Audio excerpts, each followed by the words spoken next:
Ka'bah, sebuah bangunan yang ikonik di pusat Masjidil Haram di Mekah, memiliki sejarah yang kaya dan penuh makna bagi umat Islam di seluruh dunia.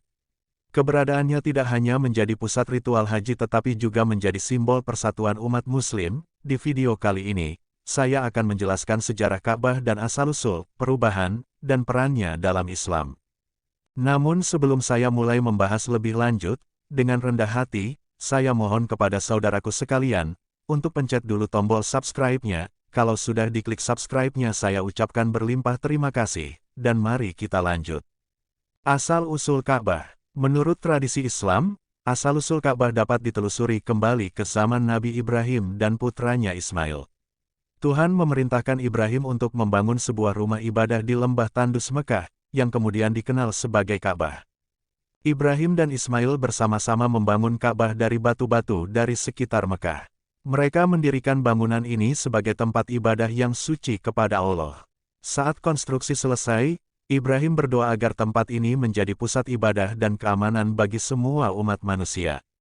Awalnya, Ka'bah adalah sebuah bangunan sederhana berbentuk kubus dengan tinggi sekitar 9 meter.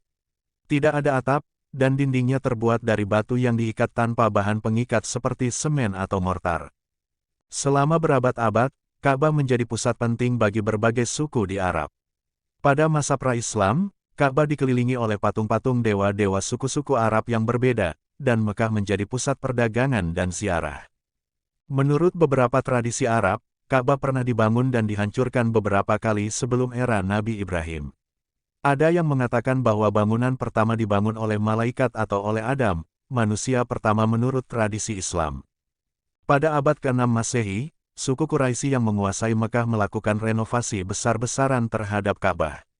Mereka membangun ulang dinding-dindingnya dengan batu yang lebih kokoh dan menambahkan atap yang terbuat dari kayu dan pelepah kurma. Nabi Muhammad lahir di Mekah pada tahun 570 Masehi. Sejak kecil, beliau menyaksikan pentingnya Ka'bah dalam kehidupan religius dan sosial masyarakat Mekah. Pada usia 35 tahun, Muhammad berperan dalam proses renovasi Ka'bah setelah sebagian bangunannya rusak akibat banjir. Nabi Muhammad memiliki peran penting dalam menempatkan Hajar Aswad, batu hitam, kembali ke tempatnya setelah renovasi Ka'bah. Beliau menyarankan agar setiap kepala suku memegang sudut kain yang digunakan untuk mengangkat Hajar Aswad, dan beliau sendiri yang menempatkannya di posisinya. Setelah penaklukan Mekah pada tahun 630 Masehi, Nabi Muhammad memasuki Ka'bah dan memerintahkan pembersihan semua berhala yang ada di dalamnya.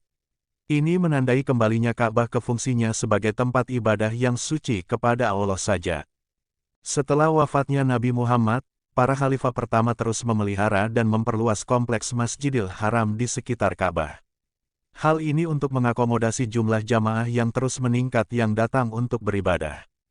Pada masa Khalifah Utsman bin Affan, perluasan besar dilakukan terhadap Masjidil Haram dan Ka'bah.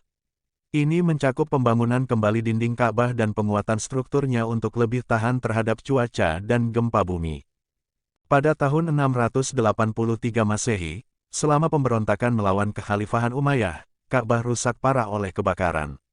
Khalifah Abdullah bin Zubair membangun ulang Ka'bah dengan menggunakan metode konstruksi yang lebih modern pada saat itu, memperkenalkan perubahan kecil pada dimensinya. Pada awal abad ke-8, Khalifah Al-Walid pertama dari dinasti Umayyah memerintahkan renovasi besar-besaran. Ka'bah diperbaiki dan diperkokoh, dan kompleks Masjidil Haram diperluas untuk menampung lebih banyak jamaah.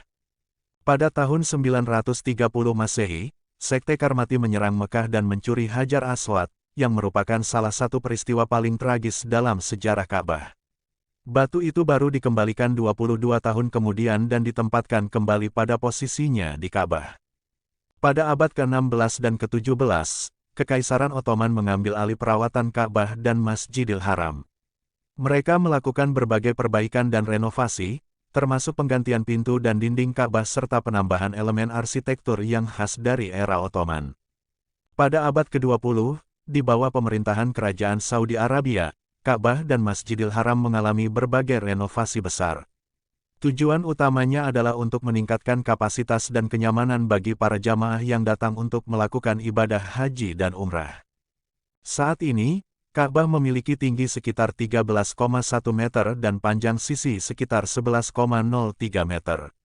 Struktur ini dilapisi dengan kain sutra hitam yang dikenal sebagai kiswah, yang dihiasi dengan ayat-ayat Al-Quran yang disulam dengan benang emas. Hajar Aswad tetap menjadi salah satu elemen paling penting dan sakral dari Ka'bah. Batu ini terletak di sudut timur Ka'bah dan jamaah yang melakukan tawaf dianjurkan untuk mencium atau menyentuhnya jika memungkinkan. Multazam adalah area antara pintu Ka'bah dan Hajar Aswad yang dianggap tempat mustajab untuk berdoa. Jamaah sering mendekatkan diri dan berdoa dengan penuh pengharapan di tempat ini. Hijr Ismail adalah area setengah lingkaran yang terletak di sebelah utara Ka'bah. Menurut tradisi, ini adalah tempat di mana Ismail dan ibunya, Hajar, dikuburkan.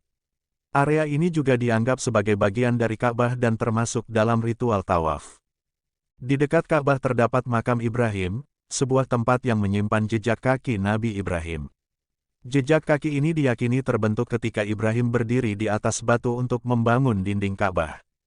Ka'bah adalah pusat dari ritual haji, salah satu dari 5 rukun Islam. Setiap tahun, jutaan Muslim dari seluruh dunia berkumpul di sekitar Ka'bah untuk melakukan serangkaian ibadah yang merupakan bagian dari ibadah haji. Selain haji, Ka'bah juga menjadi tujuan utama untuk ibadah umrah, yang bisa dilakukan kapan saja sepanjang tahun. Umrah melibatkan ritual tawaf dan sa'i yang mengelilingi Ka'bah dan berlari-lari kecil antara Safa dan Marwah. Ka'bah juga berfungsi sebagai kiblah, arah yang dihadapkan oleh umat Muslim saat salat di seluruh dunia. Ini menjadi simbol persatuan yang kuat dalam Islam, mengarahkan perhatian semua umat Muslim kepada satu titik yang sama. Hingga hari ini, Ka'bah tetap menjadi pusat spiritual dan sejarah yang mendalam bagi umat Islam. Dengan sejarah panjang yang mencakup ribuan tahun, Ka'bah terus menjadi lambang keabadian iman dan persatuan di tengah keragaman budaya dan bangsa.